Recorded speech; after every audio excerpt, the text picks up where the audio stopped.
We're at a crossroads. From time to time, a section of rail needs repair, but that doesn't mean the whole line needs replacement. The same way being proud of your history doesn't mean you're stuck in the past. No, we're not stuck. We hear the whistle blowing and we're inspired. Inspired by the legacy of the people who transformed this terrain into a rail yard that supplied America with the ore needed to win world wars. We're inspired by our unshakable identity, hanging tight like David facing down Goliaths, and we're moved by stories of our community's kindness. No matter who needs help, neighbors pitch in and get the job done. Hushed and humbled are more at play than pontification, but don't for 1 second think that means Proctor is a simple small town. It was built as a company town, and it continues down the tracks of time. And this rail revival is our destination.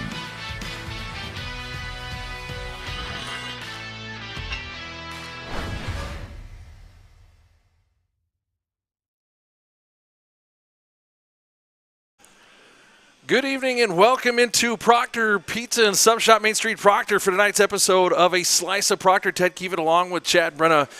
Chad, how you doing tonight? I'm doing great. Hey, we're missing one of our counterparts, our wheel, if you will. Tim Roweeder, he's on special assignment. Yep, you got to love it when the superintendent goes, you should go check the roofs of the buildings. Yeah, so Tim's on special assignment tonight doing his thing, and we hope he stays warm and doesn't pull a muscle doing what he's got to do. But we're here and we're ready to rock and roll. I want to first make sure we thank our sponsor for tonight, Troy Service Center, Ryan and them over there do a great job if you need to get ready for spring, if spring ever arrives. Head on over there, see Ryan and the boys at Troy's, and they'll take care of you. Later on in this show, we're going to have a trivia session. One question about Proctor that Chad has come up with, and the winner of that will receive a $40 gift, up to $40 free oil change from Troy's. So thank you to Ryan and Ann over there for doing that. And, instead of wasting a bunch of time, unless you got things you want to throw in that piece. No, I think it's great that, Ryan and Ann did that. I unfortunately, I can't win the $40 gift certificate, and an oil change on my truck is more than $40. That is true. Well, that's why it's up to, and then you'd have to cover the difference. Well, yeah, usually when I bring stuff over to Ryan, it's yeah, I know. I got to go to the bank. I'm with you. It's me every time as well. But, hey, let's get into our first subject tonight as we do have some folks sitting here to be part of the show. Just kind of an overview. We're going to talk with Mr. William C. from the high school 9th grade science teacher about our D&D club and many, many other things, as I know that we already went off the rails with that before we even started the show. Then we're going to recap Mirage Hockey. We got Brooklyn Birch here with us tonight. We're going to talk that, lacrosse and Superfan, and why it's important for folks to go to the activities, be part of your community, talk knowledgeable, looking at the late start to sports, and so on and so on and so on. So let's just jump right into it. William, how you doing tonight? You're on. I'm doing good, man. Thank you for having me. Thanks for being here. Ted, I just want to start out by saying for everybody listening out there, if you ever have music questions or want to just have a conversation about loud music. Yeah. Not just music. How'd that voice go again? Heavy metal. No, how'd that voice go again? Oh. Do the voice. Do the voice. Come on. I know I put you. We're off the rails. There you go. If you want to get that heavy music. Death metal. He's the one. Yeah, but, it's I love music of all kinds. I grew up in the 90s, a lot of good rock and roll, a lot of good hip-hop. And with my students this year, I have a Spotify playlist that they can add music to. I've added some music to it. They've added some stuff. And so it's been really good to kind of connect with some of the kids about music as well. That's awesome. Because they're into their own stuff, and it's been interesting listening to what they're into. Very cool. Well, before we come to D&D, let's, third year, 9th grade science, how you liking it? What's going on? What do you got going on? Well, you mentioned Mr. Roweeder, Tim. I give him a lot of credit for bringing me on. They were in need of a science teacher, and I was still student teaching at the time. This was right during the COVID shutdown. It was a crazy time. Let's just put it that way. Welcome to teaching. I know, and so my first year we were teaching online, and it was so weird. But I think Tim saw something in me, and I did my best. And now 3 years in, it's going pretty well. It's going pretty well. So I think I'm finding my voice as a teacher this year. That's awesome. And for anybody that's watching, if you have questions in regards to anything we're talking about, know that our chat is live and open. It's the only show we use live chat for because the other ones get a little, let's just say, out of sorts and not PG, if you will. But jump on in. Send us a message. Let us know if there's something you want to talk about or ask William some music questions. Yep. Let's do that. So Blood Incantation. That's the one death metal concert that I've been to. My oldest son made me go. Denver, Colorado's own Blood Incantation. We walked into the venue. It was just this little hole-in-the-wall bar in St. Paul. We walked in, and I looked at him, and I went, I am out of place here. And then the music started, and I went, oh, Lord, what am I? That band is incredible. I have a Blood Incantation sticker on my laptop at work, so you are talking my language. I have a T-shirt. There you go. There you go. I have an autographed T-shirt because after they were done playing, we went outside because I thought my head was going to explode, and they were actually outside loading up to head to Chicago. If you think your head is going to explode, you definitely went to a death metal show. Let's just put it that way. Yeah, I'm going to stick with Tom Kiefer, L.A. Guns, Doc, okay. and that's more my speed. I'm sitting over here going, Jackal.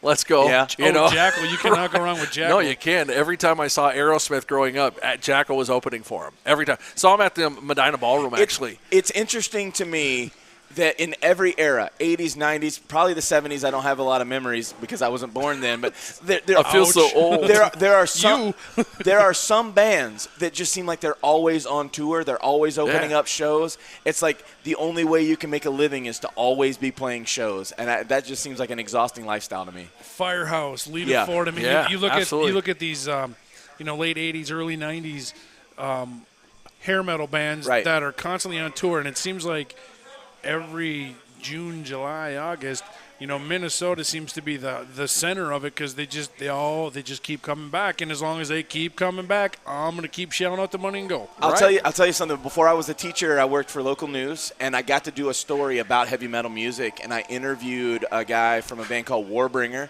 and he told me that they play about 250 shows a year. Think about that. And, think about that. Think about the lifestyle that you have to be playing. And they play in Europe. They play in the United States, of course, but they play in Japan. They're always playing. They're always touring. I couldn't. It would exhaust me. I mean, I teach 180 days out of the year, and I'm exhausted by the end of it. 182. Let's not short the number, okay? I'm sorry. All right? Yeah, no, think about that. 250 shows leaves 102 days, and that's only because you got to travel. That's right. And you got to let the voice rest every now and again. I mean, think about it. Somehow. Yeah. That's crazy. Well, hey, so you guys are aware before we actually get into our topic of Dungeons and Dragons, the lovely-looking pie that is sitting in front of you, that is the second special of the month. That's called the Southwest. Ooh. Walk us through it. That is got a ranch salsa base. It's got black olives, onions, black beans, chicken, banana peppers, a little cheddar sprinkled on top for some, accent color. And then when she comes out of the oven, you'll get a big old paw full of Tostitos and crunch them up on the top. How'd that go again? All right, just wanted to make sure we had that. It's all about the texture. And look at soundbar for later. Emma's just drooling over there. Yeah, Emma's going She's black like, beans. Can you finish up with William and get him on here so Brooke can sit down so I can sit down at the end of the table and dive into that pie? All right, so let's jump in. Now we got that special out there. We asked William to join us today because last year, yes, you started just another amazing club in our building with our Dungeons and Dragons. That equity piece, trying to give everybody a place. Yep. Talk us through it. Tell us about it. I have to give credit to the students. I teach ninth graders, and it was a ninth grader who was actually a new student to us in the middle of the year. He came in from Grand Rapids. Really soft-spoken kid, one of the kids that still wore a mask even though he didn't have to. And he came up to me and he goes, Mr. C, would you be interested in sponsoring Dungeons and Dragons Club if we had one? And I was just like, absolutely. Say no more. I'm going to look into it. Got in touch with the people that I needed to and got the ball rolling. found Mr. Jesse Smith, who teaches chemistry right next door to me, to kind of be a co-sponsor, so we can kind of tag team it if we needed to. And at the last year, we had about, I'd say, 12 to 15 kids, and that was enough to give us 3 campaigns. So if people are unfamiliar with Dungeons and Dragons, it is a role-playing game. So think of it like a board game without the board. Now, you could have a board, but it's all in your imagination. I had a board. Yeah. So it's all in your imagination. And so there is a leader of the group called a Dungeon Master. They're kind of the master storyteller. They come up with scenarios and events and an overarching story, and they present these scenarios to the players, and the players who are these characters, and you can be, a human, or you can be barbarians, an elf. Warlocks. Yeah, absolutely. Yeah. You can be a Mandalorian.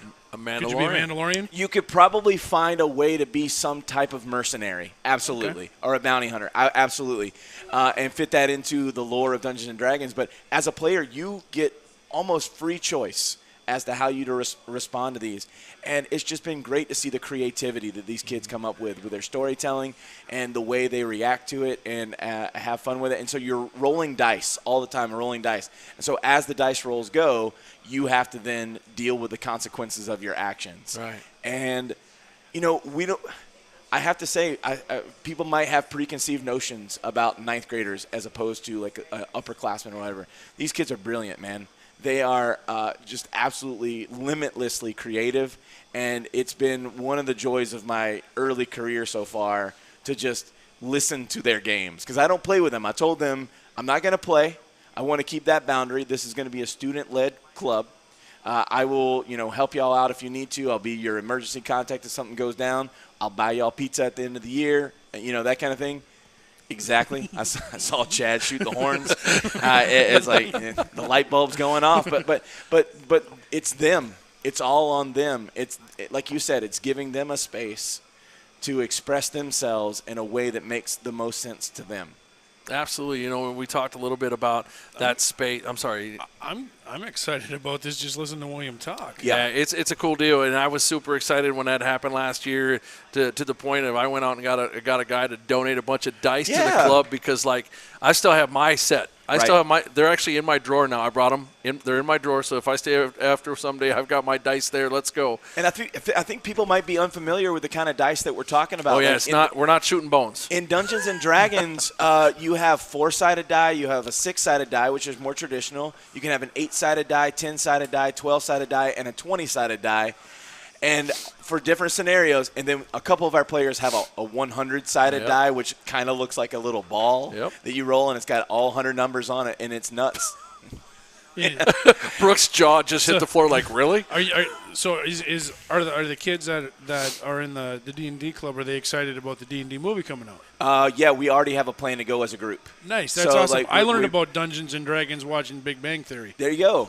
I learned seriously, Ted. I learned about it. So there's a one-season show that was produced by Judd Apatow in the early 2000s called Freaks and Geeks. Yep. And it's how a few of those guys that are now super famous, like Seth Rogen, got their first start. And it was literally kind of like the jocks and the nerds, having to mix. And there was a Dungeons and Dragons episode of that show where one of the cool kids learns Dungeons and Dragons and loves it. And they make fun of him because he creates a character named Carlos. And they're like, Carlos isn't a Dungeons and Dragons name, but it just is just a delightful little story where he learns. James Franco plays the character, the cool guy. And you can actually watch Freaks and Geeks on HBO Max. Excellent. Yeah. And I would highly recommend that show. It's a wonderful little slice of 1980s Americana, because I think it's set in 1980. That's cool. Yeah. Well, that's a good transition. I like the fact, you're talking about the jocks and the geeks. You and I have had a lot of conversations. Chad, you can jump on this because, you and I have kind of had this as well. Like in my tech classes, I like a lot to talk about how, Google is a geek's best friend. And I'll get people, I'm not a geek. Yes, you are. And that's not a bad thing. I'm not labeling you as, hey, you're horrible. But you go ask any guy or any woman in tech, whether it's cybersecurity, network security, whatever, I don't care. They'll tell you they're a geek. And we sit here and we use that word, we were talking before the show about nerd. Yeah. And how that should be right. Chad's raising his hand. I mean, Star Wars. I'm a big nerd, and I'm okay with that. And, and I'd love to see more people see that that's okay. I think the stigma has kind of been lifted a little bit on that, where like certain things that were sequestered to like nerd culture have become mainstream, like Marvel films, even Star Wars with all the Disney Plus shows that they have coming out. Video games are way more mainstream now than they were when I was a kid. Sure. It seemed like gaming was only just like a certain subset of people, mostly boys, and it was kind of, you know, a little bit sexist and a lot of it sexist in some ways. I was going to say a little bit. Yeah, a lot of it sexist in many ways throughout the 90s and early 2000s, but like probably since the onset of the Marvel Cinematic Universe, like nerd culture, geek culture, whatever you want to call it, has become more mainstream, and like finding spaces for those kids to hang out in has been easier and easier, and like the access to things like dice and like figures and like things that we do to play Dungeons and Dragons, that stuff is easily accessible to some of the gaming shops that we have around. Absolutely. Yeah, there's what's the name of the one, the Rogue Robot? Is that still down? That's right downtown. Yep. Yeah, off of 3rd Avenue West. Exactly. Yeah. Is the one that's where I used to buy my comic books. Is the one that's West Loop down by Domino? Is that one Dungeons still there? End? Dungeons End, yeah. If it's not, that would be a shame because it's a really good shop out there. So I know they moved one time and then they went into that location. Correct. And then you know, I just haven't been in that side of the world in ever because I just well, let's just be honest. You know, so I wonder if there's but I know that the one up in the strip mall up by PetSmart across here by Collector's Bridgman's, yes. But I tell you, you know, it reminds me of my days in high school, and I went to high school in the early 2000s. I graduated in 03. So young. Well, y'all are saying I'm young, and then, you know, I get the kids telling me how old I am, but so young. But the deal was I was really struggling as a 9th grader with the idea of being a nerd or being a geek, and I was in marching band. And I was, like, really worried about being labeled as a band nerd. And I remember hearing that phrase, and I almost quit. As much as I love music, that's what we started the segment with, is talking about how much I love music. I almost quit because I didn't want to be a band nerd. And then I finally overcame that. And probably around, like, late 10th grade, early 11th grade, then I didn't give a flying flip what people thought of me. Well, I was reaching for this. No, I knew where he was going because I've been in his classroom. I know where he was going. But the thing is, I didn't care anymore what people thought of me, and it takes a lot for teenagers to get to that point. Oh, absolutely. Right? And to not care about what others think. And whether or not that happens, if they get spaces where they can be around people who they don't have to worry about that judgment, then they're going to be their, like, true selves. And that's why, like, the D&D club has been, like, such a boon, is to see them be kind of like that raw, you know, like that, you know, unguarded, like the kids that you would say are in a shell, not during D&D club. Yeah, and I've always found that interesting. It's one of the things I like. You know, I was always confused now and again because you know, you used to use my room as well, being right down the hall, and I was always confused because there's always that one campaign in my room, and they weren't playing Dungeons and Dragons, you know, and then, you know, in talking with you and talking with them and getting to know them better, they were still just doing them, right? Which is cool. So the group that you're talking about is a group of freshmen, and they are still in the club, and they are still doing their own thing, right, which is still collective storytelling. It is, you know, being their unique selves. And leaving amazing drawings on my whiteboard. Exactly. And like I said, some of the most, like, incredibly creative young people that we have in Proctor, being able to do that in a space where they know that they're not going to be judged. Ridiculed. That's absolutely. A good word to put it. Yeah, absolutely. They can just be who they are. Yeah. Right. You know, I learned at a real young age, too, that just, you know, I am who I am. But the thing I'd like to figure out, and you know, you and I work together and we do book clubs together and everything else like that. You know, the thing I would love to do is try to figure out going forward, how can we, even here in Proctor, at Proctor High School, Middle School, how can we come up with an idea and put a plan in place to make it so that these kids can find that path earlier? Sure. And understand that acceptance, that piece of I can just be me and I don't have to deal with the flip side of that. I think how can these young people find, how can I be me and where can I be me? I think it's important as a small business owner in the community that all small businesses in the community are a safe place for all these kids. If they're having a problem, they just want to come in and hang out. They just want to sit down and have a conversation with you. Hey, I listened to you on this podcast, or, hey, I heard you talking about Ryan over at Troy's. Do you know him? Because I'd like to talk to him. I'd like to learn about cars, Right. I think that is also an avenue for the young people in the community to know that they can come into the businesses in town, and we're there for them to help them, support them, guide them. And I also think it's important to be able to find a way to reward the accomplishments that are not just athletic, right? And I 100% and I know that y'all are going to have kind of a sports segment coming up, and I am a big sports fan. Absolutely, and I got to do some announcing at basketball games, which and you did a great job. Super fun. Thank you very much. And I do love sports, but at the same time, I feel like in this area and where I grew up in the South, very sports centric as well. But finding ways to celebrate the accomplishments of kids that are more creative or artistic, or I use this word lovingly, and I use this in D&D Club. Weird. Kids that are weird. Yeah. I would honestly, I would love to do an art showing. Yeah. Here of the students' artwork. Right. And man, and we have some amazing. I'm telling you, we got some incredible artists, and some of them, and I have conversations with them, aren't really interested in art class, and I don't fully understand that. I'm trying to get into that mindset, but the artwork that they end up drawing on my whiteboard, or that they're scrawling on their notebooks, or that ends up on the desktops that Ted was talking about, and I've seen it on mine. Some of it is jaw-dropping, how good it is. And I remember my first year teaching, when we were finally back together and we were doing this hybrid thing. There was a girl in my class, and she was just sketching in her notebook, and I kind of walked over, and I was like, "What are you drawing?" And she showed me, and it was a picture of Jimi Hendrix playing guitar, and she was not looking at any photographs. She was just kind of doing it from memory. And I was like, I had to tell you two things. One, I love Jimi Hendrix, and two, this is incredible. N.O.? And it was just for her, just like a casual drawing in her notebook. Was it N.O.? No. Really? It's probably a student that you and I have never actually talked about one-on-one. Okay. Yeah. So I'll tell you about them.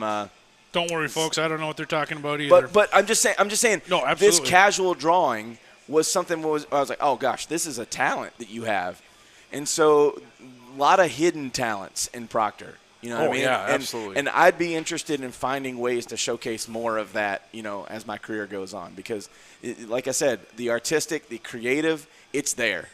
It's there. And I think, you didn't ask me to come on and talk about the sociopolitics of our community, but living in a rural community with some hardships, let's say, that go into that, can kind of breed angst and breed creativity, and finding ways to have an outlet for the things that maybe upset you in a positive way. Like when kids ever ask me, why are you into heavy metal? Why are you into death metal and all this crazy? And they know that I'm not an evil person. Right. They know that I am, pretty outgoing and not like a loner type.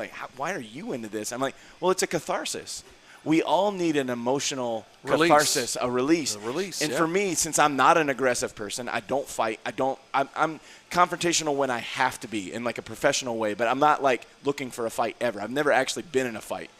Want to change that? Nope. All right. But I've been in a mosh pit.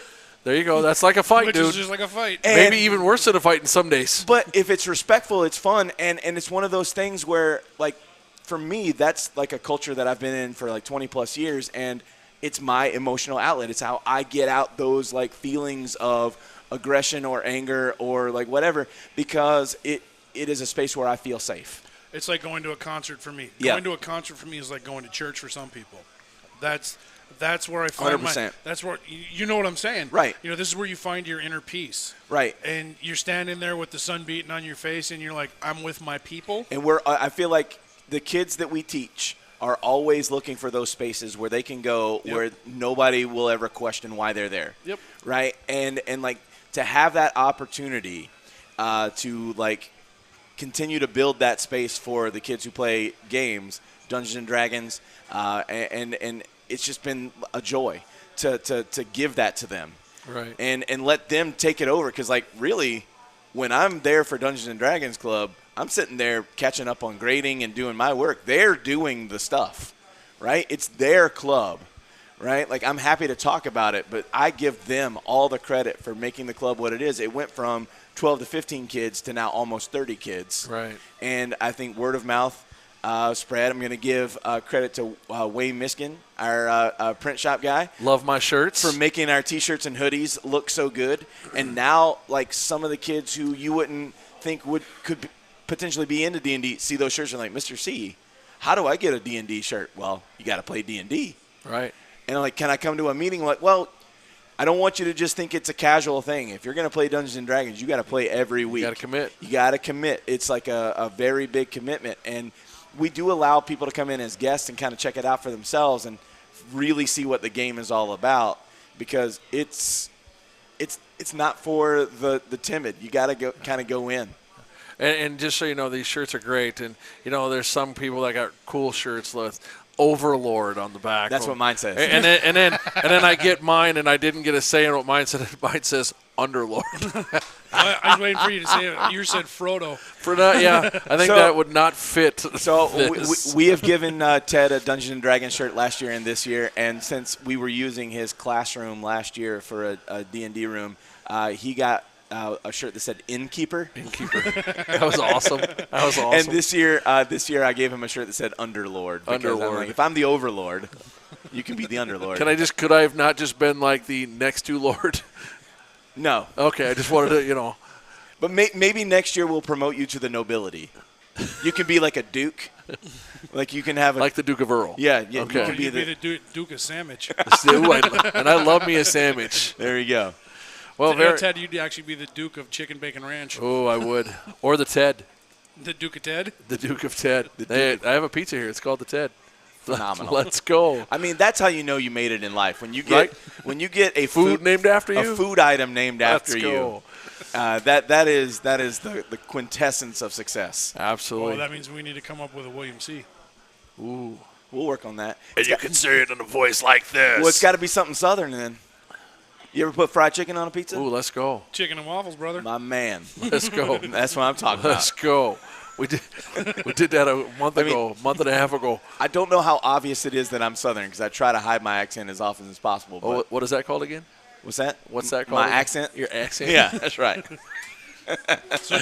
So do you say battery or battery?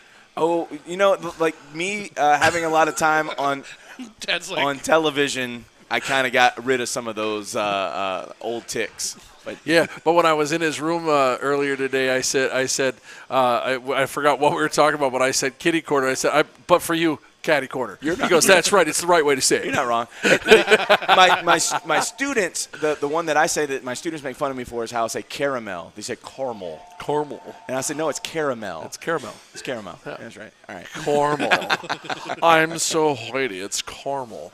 Well, I get yelled at for height. Apparently, I don't say it right. Oh, that's just wrong. Love you, but that's wrong. Height.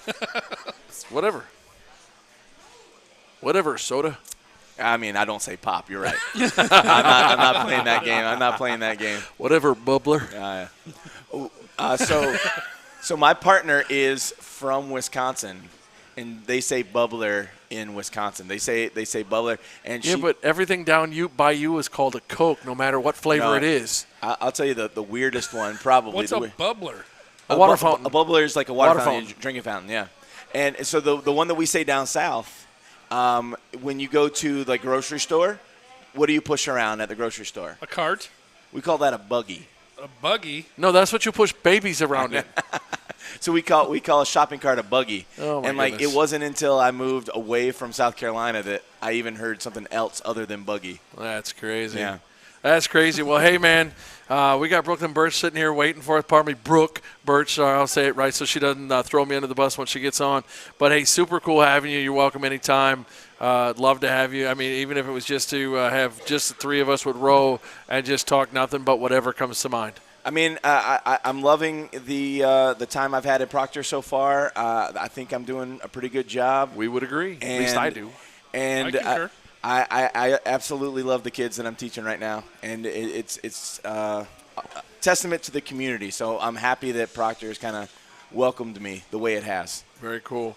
Try some pizza before you leave. I will. I just didn't want him to be eating while I was trying to talk. Well, that's why I've been quiet. But thank you, guys. Absolutely. Thank you for being here, William. We're going to take a quick break, hear from a couple of our sponsors. When we come back, we'll have Brooke Birch on the air, and we're going to talk Mirage Hockey. We're going to talk Proctor Hermantown Lacrosse and Superfan. We'll be back right after this. Who will our next generation be? What will they achieve? At Proctor Public Schools, we see great things in the future as we create an environment to educate, engage, and inspire our students to seek adventure, gain knowledge, and make a difference. What do we see in the next generation? We see greatness. Proctor Public Schools. Don't just plan to graduate. Graduate with a plan. I've had this problem. Big problem. I really needed A good mechanic. And I kept searching and searching. There are so many choices. It's really hard to find one that has all the things on my list. But I finally did it. Yes. Thank you. If you were looking for one as well, look no further. Here's a really good one. Just use mine. Use mine. I'm very satisfied. Definitely recommend. Problem gone. Thank you.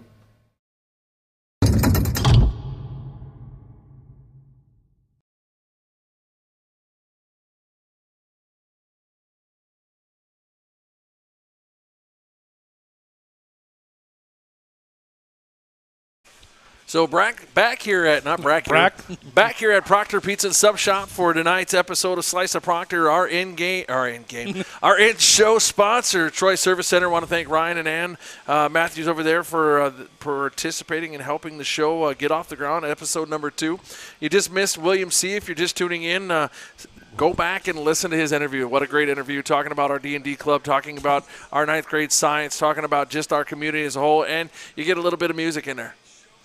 Yeah, this is the part where you can talk now that you don't have food in your mouth. Yeah, no, I can see where if you let me, Tim, and William loose on the mics, it's going to be a long night for you. I think I'm just going to go, okay, I'll see you in about 20, I mean hours, and I'll be back later. And you'd show up and we'd still be sitting here talking about probably the same thing we started on. More than likely. That was a good conversation. But right now, joining us is Brooke Birch. Brooke, how you doing? Good, how are you? I'm good. I got to wake up this morning, as I tell you every time we have a conversation. It's always a good part. It's a good start to the day. Thank you for being here. Got a couple things we want to talk with you about, and feel free to take as much time as that you need. But let's just dive right in, right? The biggest thing we want to talk about is Mirage. Mirage had a great season this year. I'll leave it with this. Ended up taking 4th place, and another great trip to state. You were the manager this year. Walk us through everything that kind of took place with you and what that picture was from the inside. I guess it was super different because obviously last year I was kind of the super fan for Mirage, being at all the other games. I traveled down to their state tournament, supported them, and then going from being behind the glass and just watching the girls to being there with them, in the locker room talking, being at them with practices and hanging out with them all the time. It's just so different to see the environment. Yeah, it was really cool. Not only to see how you interacted. Because, being around all of our sports, we kind of get an idea and get to see how the different managers interact, right? And you were truly a part of that team. I mean, I remember one home game, you weren't in place for them to take the ice or whatever, and you came bowling down the ramp and got into your spot so that you get on and off the ice with the knuckles and all that. And then one thing you may not know is one of the times at the tournament, when you were bench side, we heard you up in the rafters with one of your yells, and I went, "It's Brooke." And both Tim and I went, "It sure was." But it was cool to just your love of Proctor, and you talked about super fan piece, but we'll go on to that in a minute. But, talk us through the state run, talk us through, the locker room and just, where it was left with the seniors that are leaving. It's definitely a long journey from the beginning of the season to the end of the state tournament. They just like sitting there and watching their practices and seeing how hard they work and trying to build these connections with girls who are just starting out on the team or new girls on their lines and seeing them work on new plays in practice to actually seeing it happen on the ice during games and seeing them progress more and more each game and each practice. It was just such a cool thing to see. And even like throughout playoffs, those 2 games we played, like it was nail biters and you just want them to win. Yeah. I mean, obviously everyone wants your team to win, but it was super cool. I enjoy those girls so much. They're some of my bestest friends. I still talk to them. I don't know, just it's such a good like environment. Like the program that Mirage has built, like even starting out from when all those girls were in youth programs with Mirage and going up to playing U15s and now they're on the high school team. Like that program is there's so much structure and like there's a backboard with it almost. Like yeah, I think it was, you go all the way back to when Glenn Gilderman started it out and had that first staff and how the team was named by the name of a car and all that all the way through now Emma doing her thing. And I agree that stability, that this is the way we do things and this is how we're going to do things is just, I wish a lot of others would kind of take that template and use it as structure. We're kind of seeing some of that same stuff with Coach K with football and stuff like that. Well, it's all about the culture. Absolutely. Culture's everything. Whenever you have a coaching change, the new coach comes in with their ideology and their mission and, how they want to do things. And it's up to the coach to set the culture for the program. Right, wrong, or otherwise, and then you need to get your older players to buy into the culture to help mold the younger players to fit into the culture. I mean, you've obviously been in practice every day, so I mean, you get to see that. And I don't think a lot of people that necessarily aren't sports people, it's like any other job. Yeah. Your manager at your store is setting the tone, setting the culture, and you're molding everybody else to fit into the culture. It's the same thing with sports and coaches. Absolutely. That it's that piece of worrying more about what the individual is than what the scoreboard says. Because, I mean, both the Friday and the Saturday loss at the tournament were hard. I mean, a bounce of a puck, lucky bounce. And, one of my coaches always told me, we're better lucky than good, right? Because, I mean, luck happens. It's just the name of the game. And I can guarantee you, I know that hurt all of you from the coaching staff down. But I can guarantee you that you're all, because of the culture, you're all strong enough to go, okay, what were our wins? We lost, but what are the wins we can take away? Yeah. And just be that team. And it's because of that culture that's been built and that you guys are getting to continue that tradition with, in my opinion. Got anything else on that? Hit that nail right on the head, Dad. Well, I try to do my part. Thank All you. right, good deal. They don't call him the best color guy in the business for no reason, folks. I got a mouthful of pizza, You sorry. do.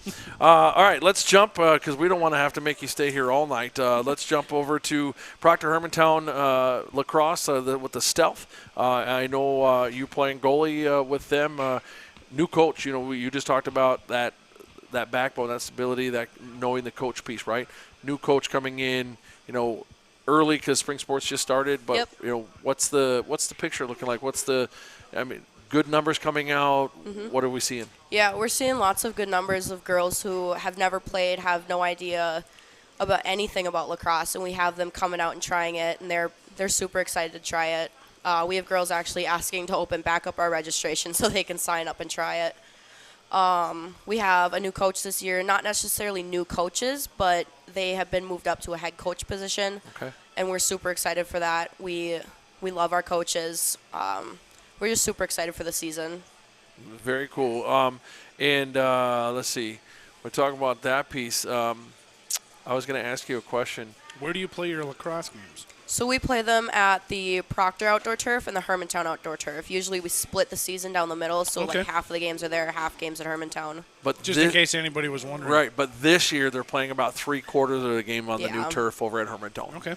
So, which is nice that both programs have that, and we're going to get to that kind of stuff here shortly. But, you know, one of the questions as we lead into Superfan, you know, since I've been in the district for 10 years, I've known you your entire high school career, whether it's hallways, sports, whatever.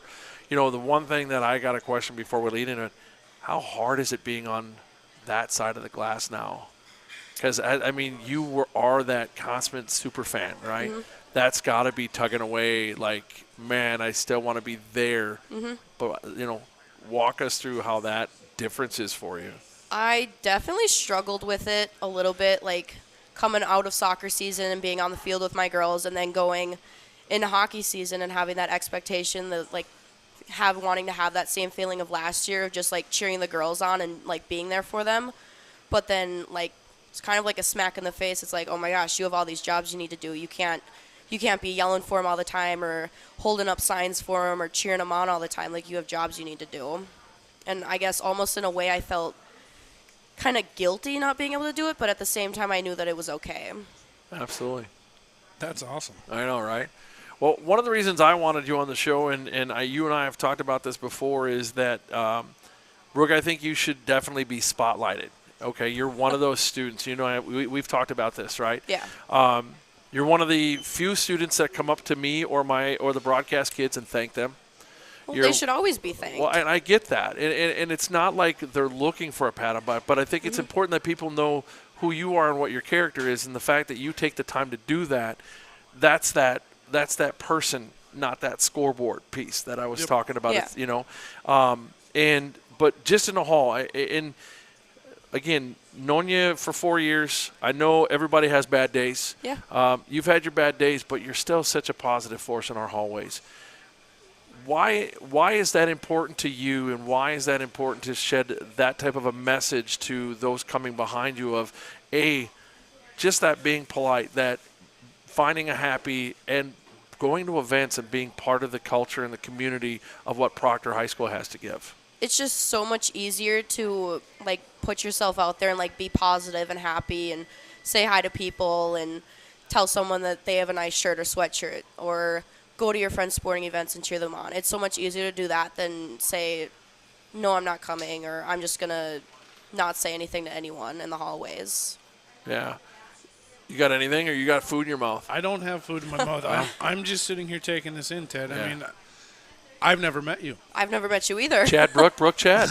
Thanks, Ted. Well, when I was having a long other conversation and you were stuffing your face when I was listening to your conversation. I was just eating the pizza that my sister put in front of us. That is true. It's all her fault. Brooke is a senior.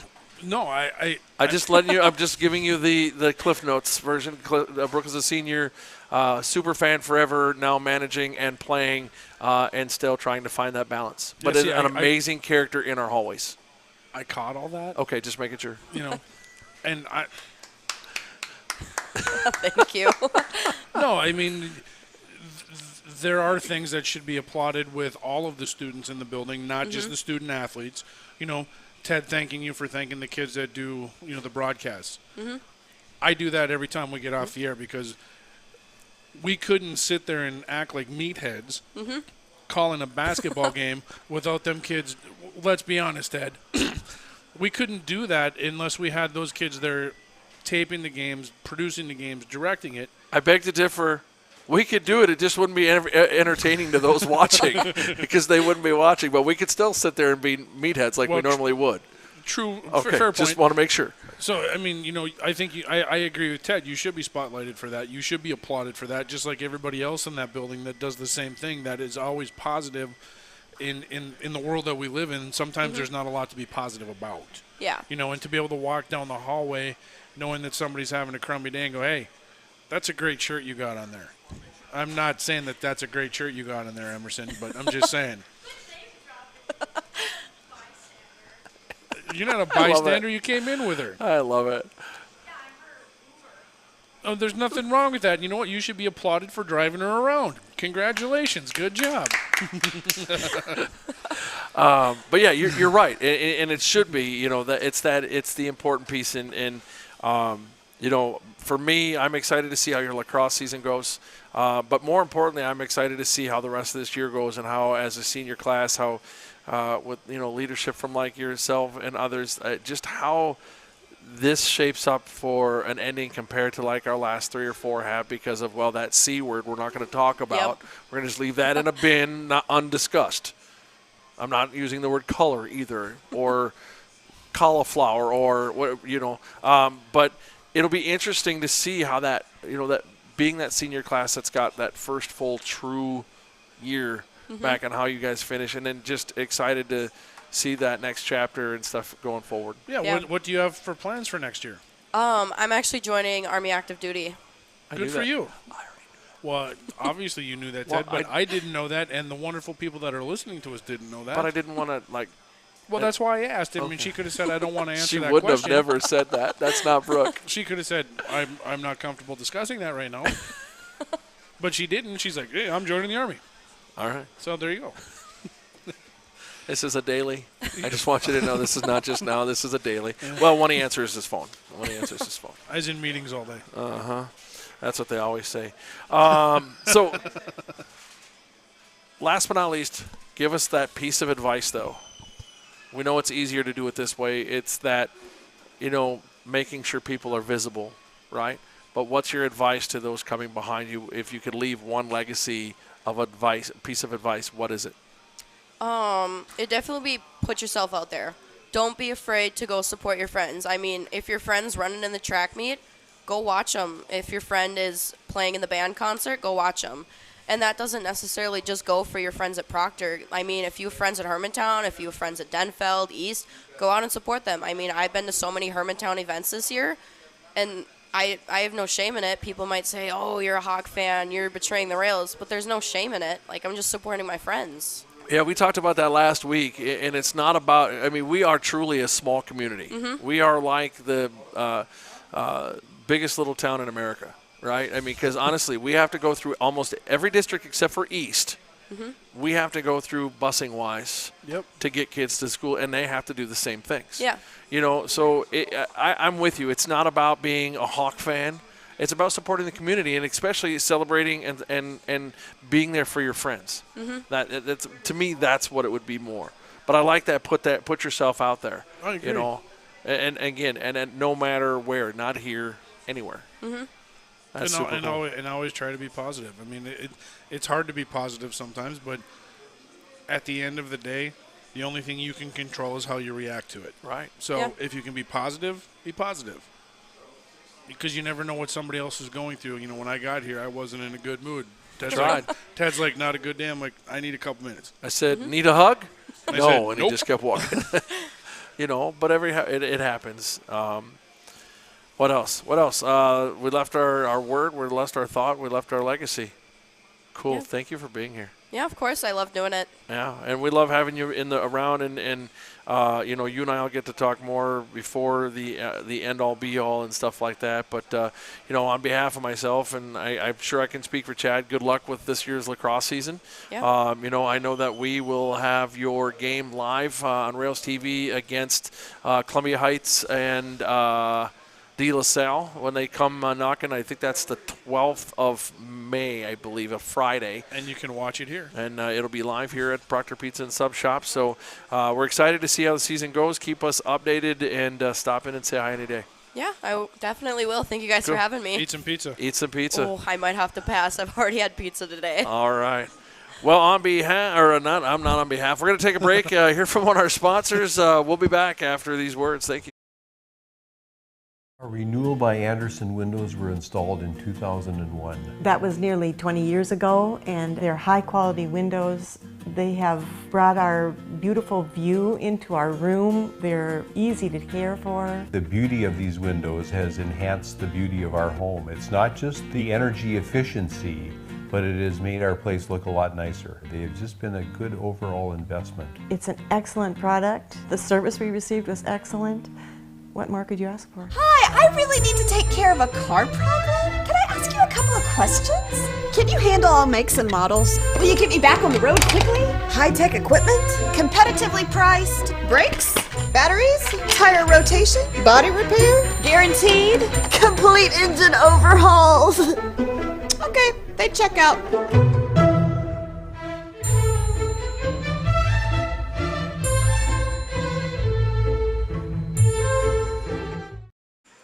Welcome back to Proctor Pizza and Sub Shop, Main Street Proctor, for tonight's episode of A Slice of Proctor. Ted Keevan along with Chad Brenna.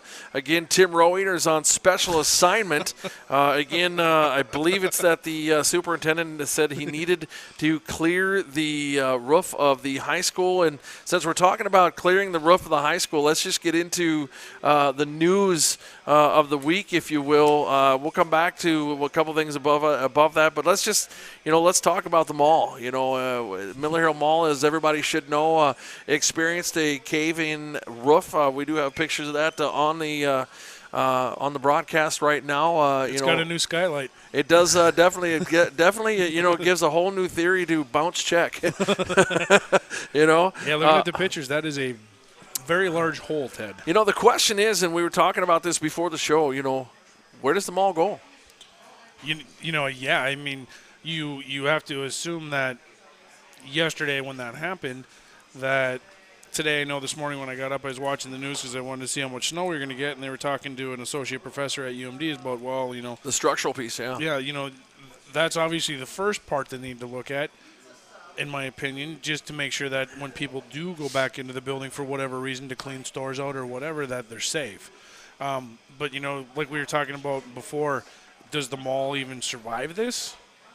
Well, that's that question because, that C word that will remain nameless. It's one of those things where, when that happened, so many people want to be local. So many people want to buy local.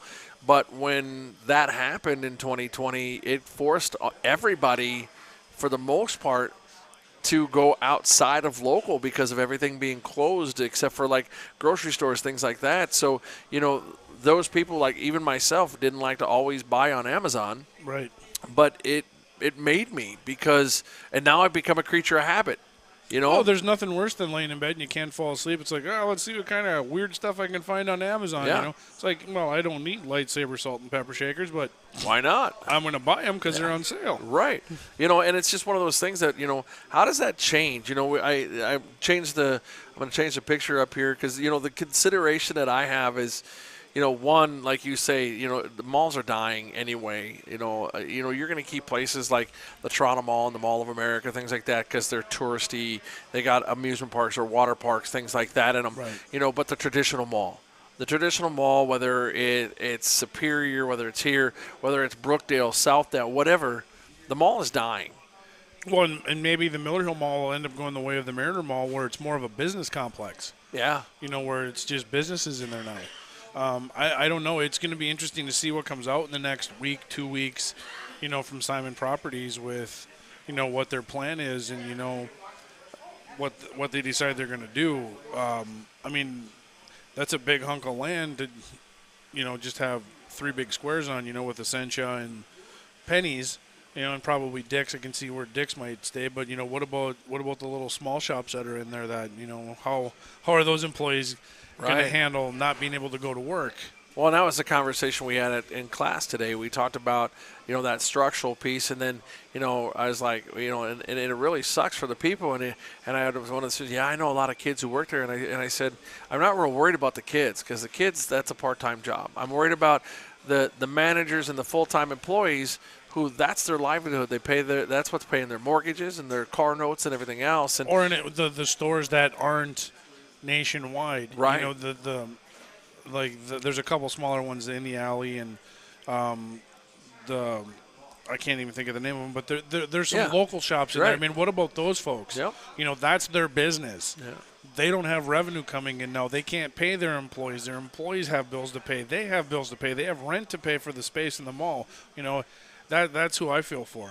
Yeah, and I hope Simon Properties is doing something where they're not charging those rents right now. I get they got to make money too, but they got properties all over the country, and you would hope that they're not charging those people just because they have no way to make that revenue to be able to pay those, and who knows when the mall is going to be open again. I mean, you look at the pictures, even the one that I've got up on the screen right now. I mean, there is just folks, if you don't know, that's basically you're standing with Applebee's to your right if you're looking at the snowbank, looking down the hall towards where T-Mobile and the split to go towards Sears is.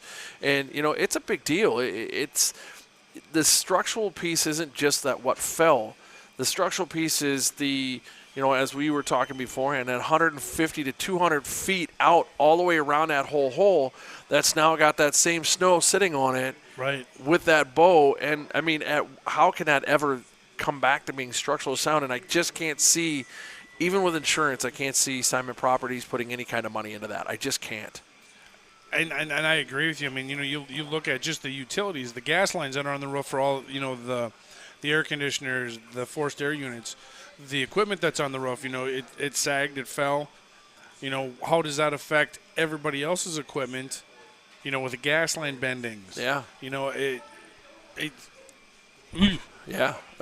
I'm glad I don't have to be the guy up there worrying about it. Yeah, absolutely. So, we send our thoughts and prayers out to those who are affected by it, because that's another thing that, in this stretch since 2020 that just is something that is not needed. And, you got another 6 to 12 inches coming, tomorrow night into Saturday morning, and you throw the rain on top of that they're talking about. And it's just – it's a devilish thing and something that's not going to be rectified real easy. No, it's been an absolutely brutal winter. I had a meeting today with one of the fathers, and he's like, "You look tired," and I'm like, "Dude, 127 days ago we had our first measurable snow," and he's like, "Yeah," and I'm like, "We've had shovels on the ground 91 of 127 days." Yeah. And he's like, "Really?" "Yeah, of course I'm tired." Yeah. That's a lot of snow to move. Takes a lot out of a person, but. Thoughts and prayers with the folks that are affected by it, and, hopefully we'll get something figured out and hopefully be able to keep those companies still around and functioning, and so that all those folks don't lose their jobs and have a whole nother thing to look at, So hopefully that'll be a change. Jumping backwards, I want to jump back to one of our recaps for winter sports. Our Knowledge Bowl team, we had 2 teams that went to sections. Yep. And we have one of them that is now going to state. And that's awesome. And that is so cool to have that.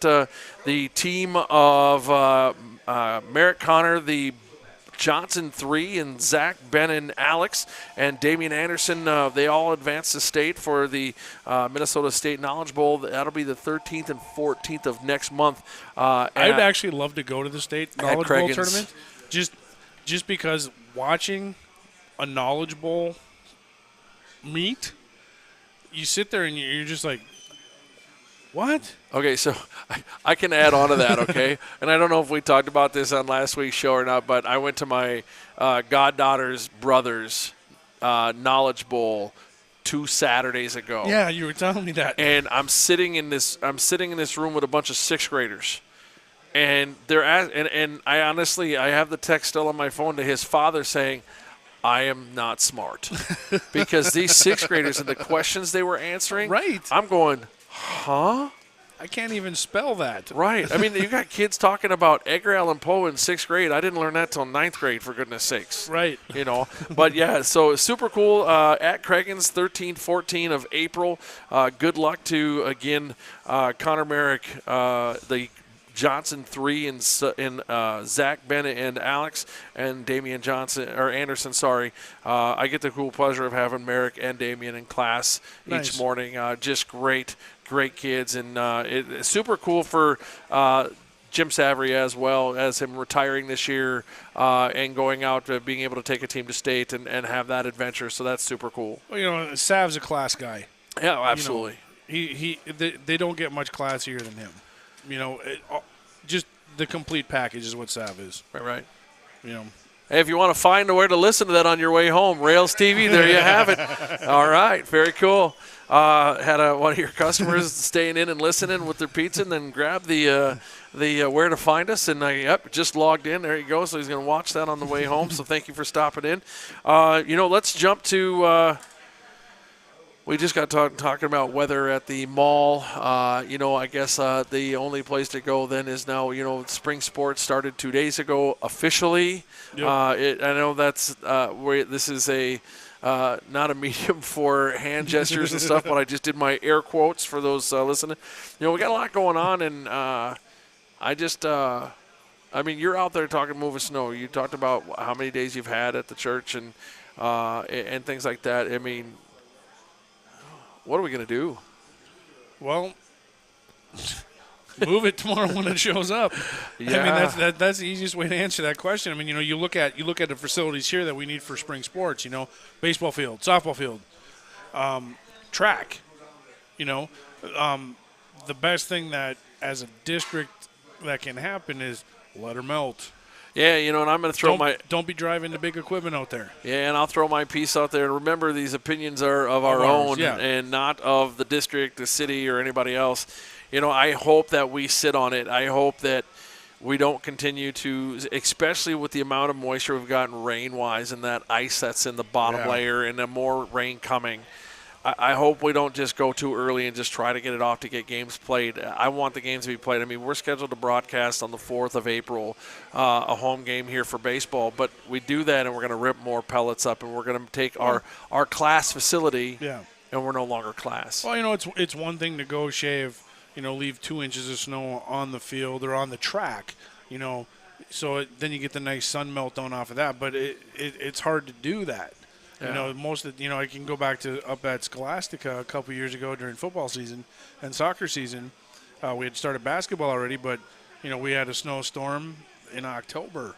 They were still playing games and practicing on the field, and we had to have it cleaned off. And they brought in a company to clean it off, and they blew the turf off the field.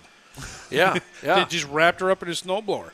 Yeah, because it comes loose on it because it's just seamed and taped together. Exactly. A lot of people think it's a giant roll, and it's not. It's pieces that come in are about 8 to 10 feet wide, and then they hot glue them or stitch them together. And if you get one piece that gets loose, and you can roll that whole piece right up. I mean, Ted, we're not saying that the staff at the high school for the school district is going to do that. No, not at all. Anybody listening, please don't think that we're saying that this is what's going to happen. No, we're just going.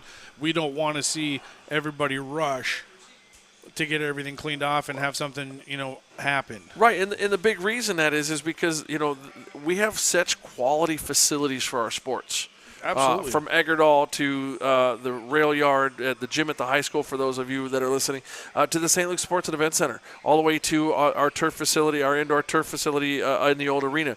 We have some really amazing quality facilities, and the only way we're going to keep those facilities is if we do things right. Exactly. And I know that Anthony Wood, our athletic director, our facilities director, and Randy Schmidt and them are all going to do the right thing.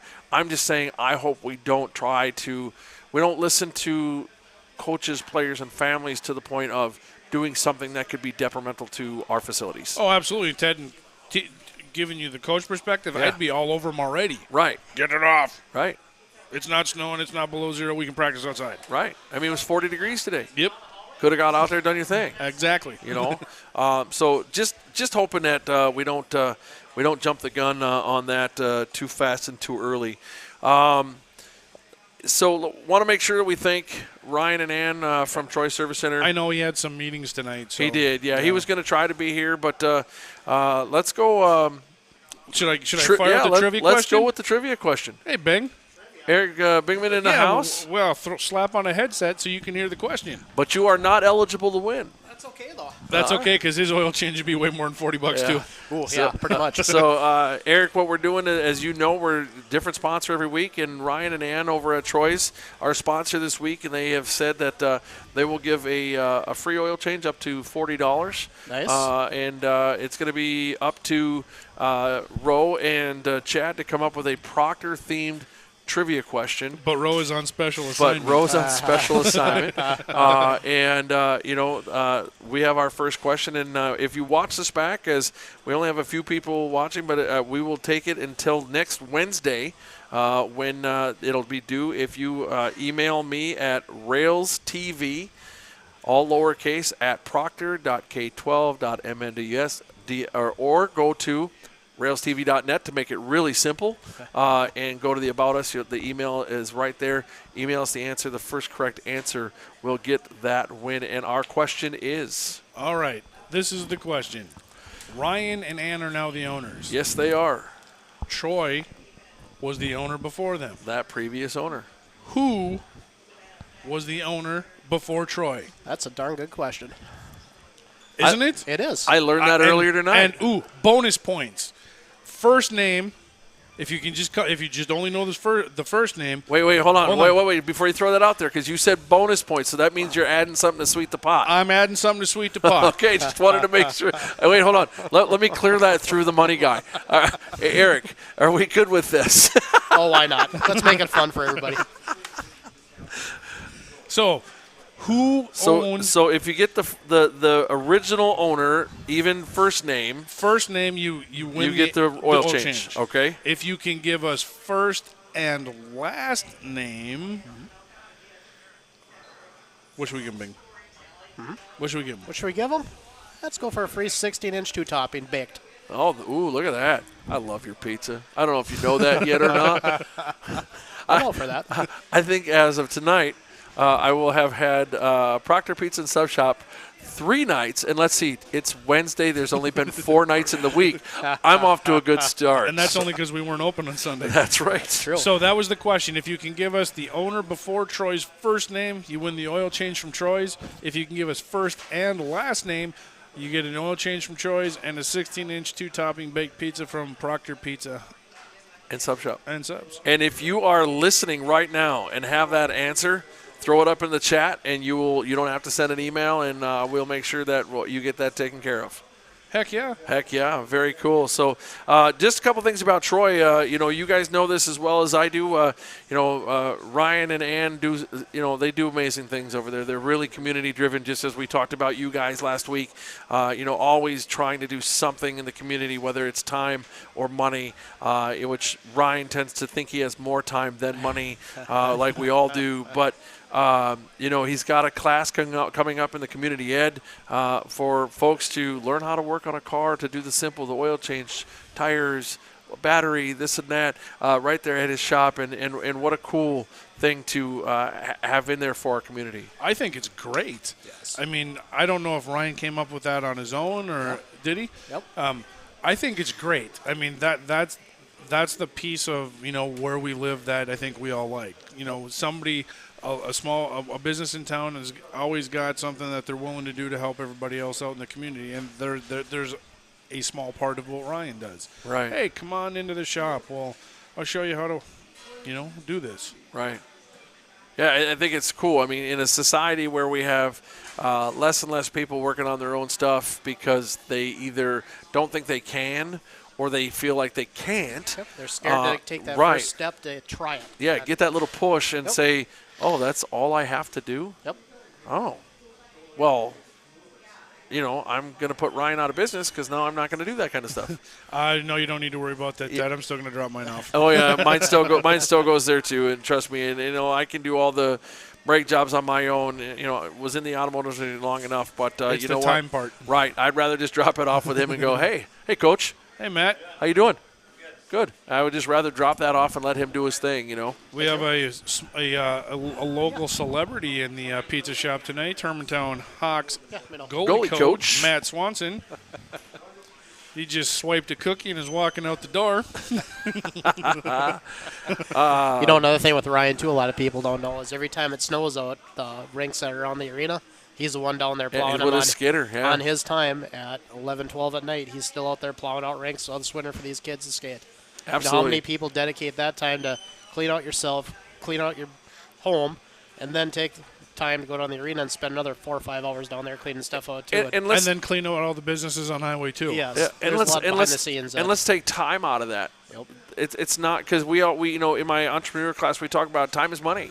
Yep. But let's take time out of that. I mean, he's putting hours on his machine. He's using his gas, his maintenance, and so it's just a big thing. And we talk about how much we love this community. And I mean, again, you guys have been here for 187 years with trees that don't branch. Ted, and whatever. check out this Timberwolves hat. Nice hat, brother.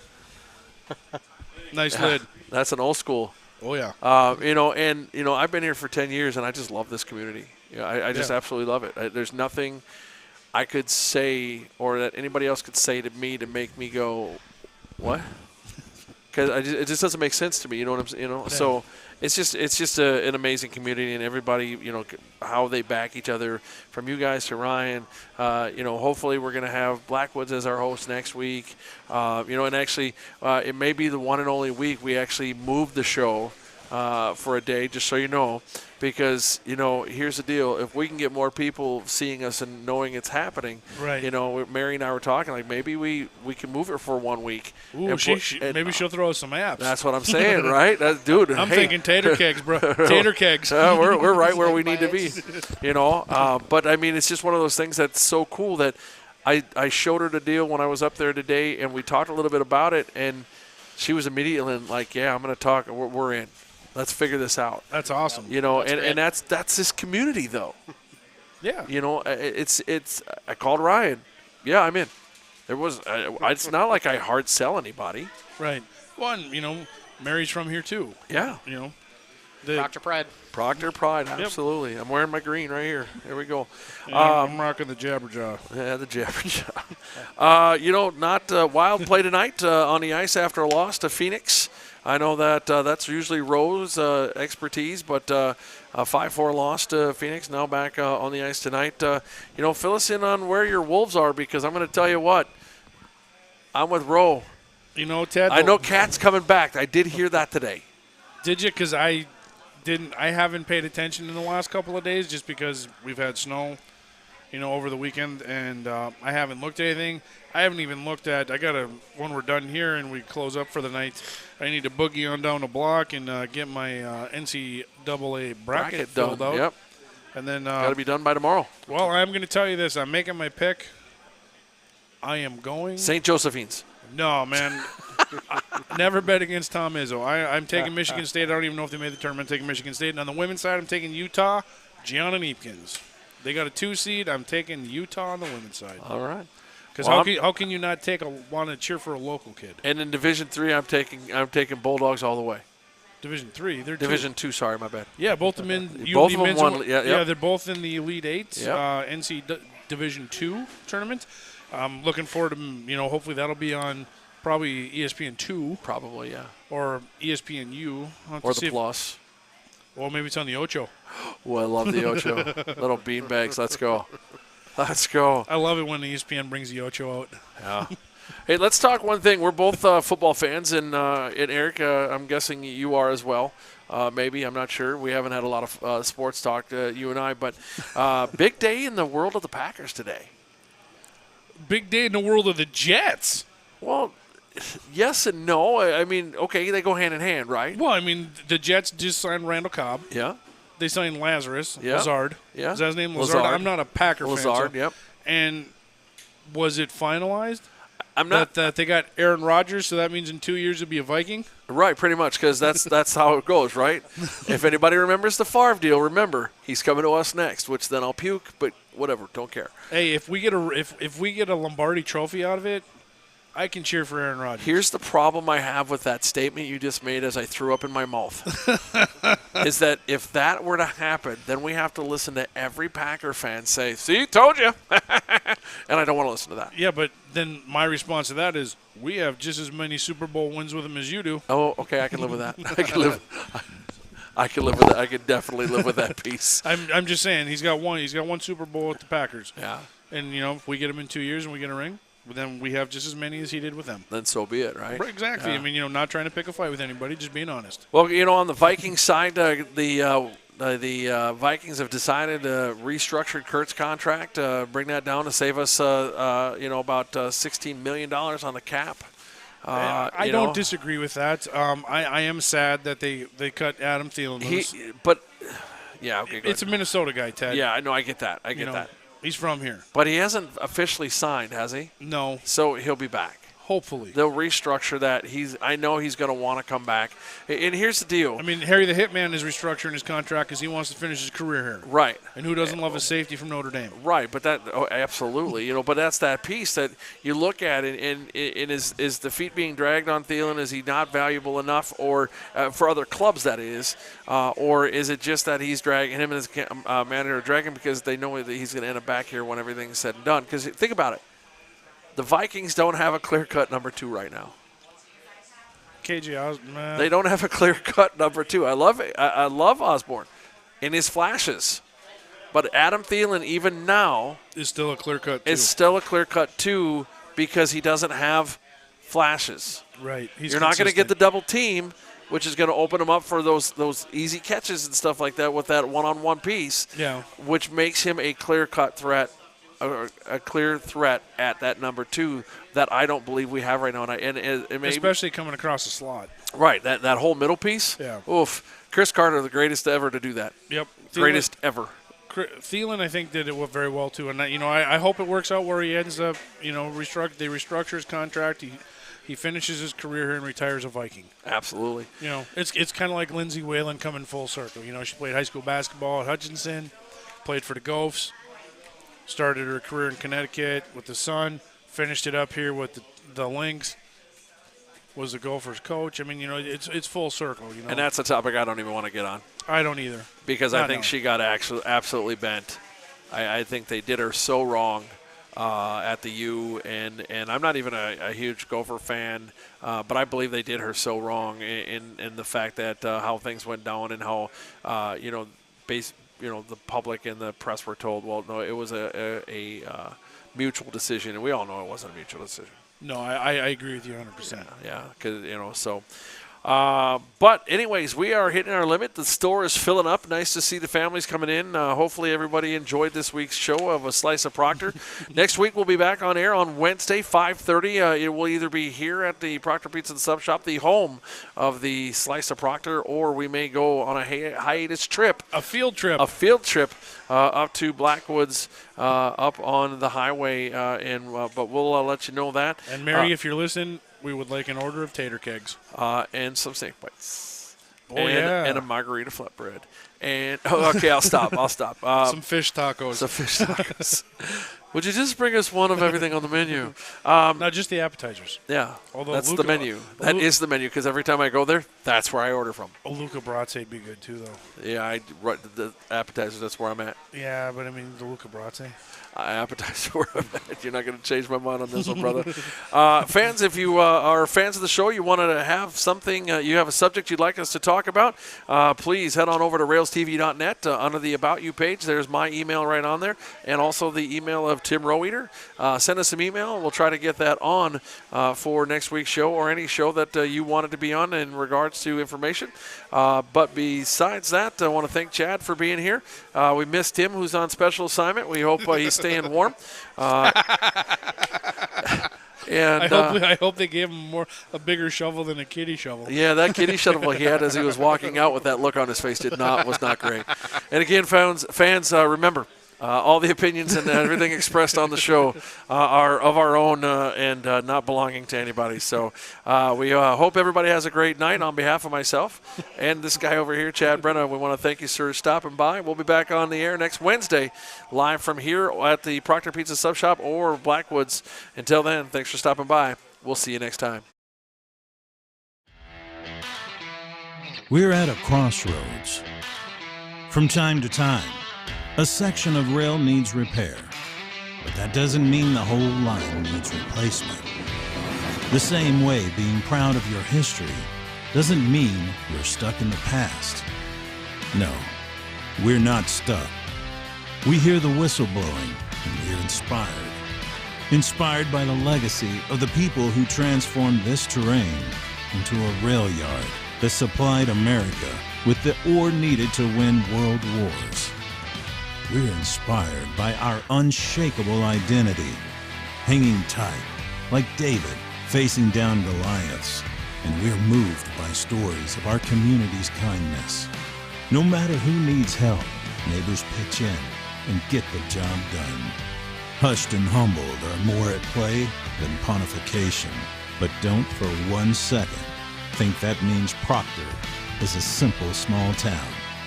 It was built as a company town, and it continues down the tracks of time. And this rail revival is our destination.